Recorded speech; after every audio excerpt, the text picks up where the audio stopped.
Então a primeira coisa que é o seguinte, a gente tem que ter resiliência financeira porque é previsível que imprevisibilidades vão acontecer na nossa vida, certo? Então, primeiro ponto que a gente tem que ter, anota aí. Monitorar os gastos.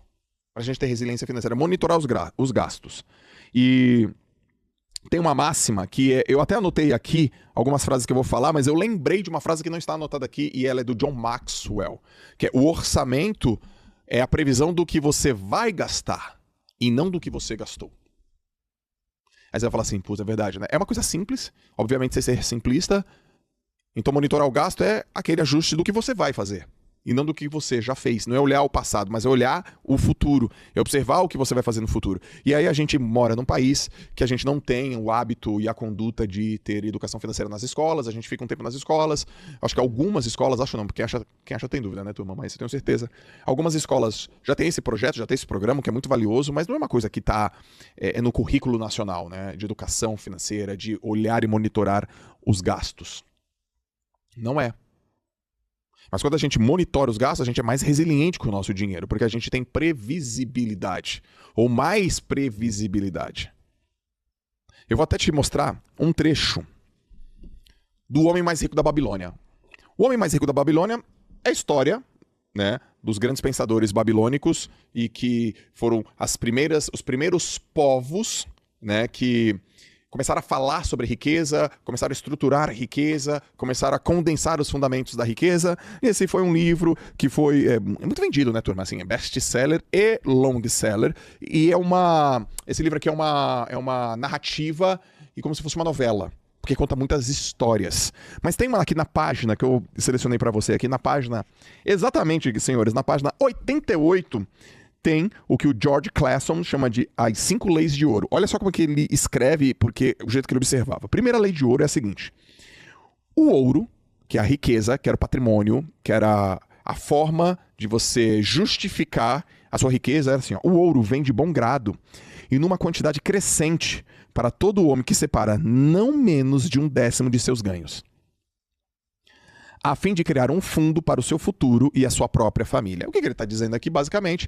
é que tudo aquilo que entra de dinheiro na sua conta, na sua vida, na sua casa, não menos do que 10% você tem que guardar. Você tem que economizar. Maricota, menos barulho aí. Você tem que economizar. Não menos do que 10%. E ele fala aqui ouro. Então essa aqui é uma regra de ouro. É uma lei de ouro. Ou seja econômico. Tem economia, porque isso garante o seu futuro. Aí, talvez você pense assim, mas cara, Joel, é isso. Eu não consigo nem dar com o que eu tenho. Não sobra nada. Eu tenho que pagar muita conta. Bom, o que diz os investidores, os especialistas em dinheiro? Não é que você paga as contas e com o que sobra você guarda.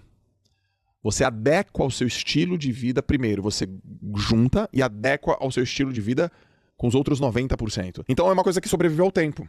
Regra número 2, lei número 2. O ouro trabalha diligente e satisfatoriamente para o homem prudente, que possuindo, encontra para ele um emprego lucrativo, multiplicando como os flocos de algodão no campo. Em outras palavras, você tem que aprender a pegar o dinheiro que você guardou e multiplicar. Aliás, tem um livro que é o livro do Gustavo Cerbasi, que é Casais Inteligentes Enriquecem Junto. Eu lembro que quando eu li esse livro, uma coisa que me tocou foi que ele falou assim, investimento não é somar, investimento é multiplicar. Eu gostei dessa ideia de investimento é multiplicação. E aqui, o cara tá falando a mesma coisa, obviamente de uma forma diferente. Lei 3. O ouro busca a proteção do proprietário cauteloso, que o investe de acordo com os conselhos de homens mais experimentados em seu manuseio. Caramba, o que ele está dizendo? Você precisa de mentor, você precisa de mentoria, de mentora, de pessoas que já conseguiram o que você quer, que já atingiram um patamar do qual você está buscando. Então você pega conselho com essas pessoas. Gente, percebe? Não tem mistério. Não tem mistério. É antigo. O negócio sobrevive ao tempo. O fundamento se mantém. Lei número 4. O ouro foge do homem que o emprega em negócios ou propósitos com que não está familiarizado. Muito bom. Ou que não contam com a aprovação daqueles que sabem poupá-lo. Ou seja, quando você arrisca numa coisa, eu tô dando risada que é muito bom, né? Você arrisca numa coisa que você não sabe, que você não conhece. Se você pega os dados do Sebrae, a cada empresa que abre é 52% das empresas que abrem fecham depois de 2 anos, e o principal motivo é a falta de planejamento. E dentro deste motivo está porque as pessoas começam a fazer negócio da qual elas não entendem. A Endeavor, ela lançou um relatório em 2014 falando quais são as características das pessoas que empreendem e têm mais sucesso. São 5, e uma delas é que elas empreendem naquilo que elas conhecem. Então veja, quando eu empreendo naquilo que eu conheço, eu tenho mais chance. Quando eu entro naquilo que eu não conheço, eu perco. O conhecimento tá aqui, tanto para quem não tem, quanto para quem tem. Aliás, Francis Bacon já falou, né? Conhecimento é poder. Aliás, ele falou melhor. Ele falou: conhecimento é poder, mas sem ação não serve pra nada. É que a gente só vai até a metade. Grande parte vai ser só até a metade. E eu lembro de ter lido um artigo, cara, não tem nada a ver e tem tudo a ver, do Bruce Lipton, que ele escreveu, que ele publicou na Nature, que ele falou assim: se como Francis Bacon diz que conhecimento é poder, a ausência de conhecimento é ausência de poder. Percebam, o que eu vou falar aqui pra gente está sempre permeado pela ideia do conhecimento. E de um livro. Eu não sei quanto custa esse livro. Quem pode ver quanto custa esse livro aqui? Não vai passar de R$40. Nunca. Mas é 34, 37. Quanto que custa O Homem Mais Rico da Babilônia novo, né? Porque se for no sebo, R$25. R$25, galera.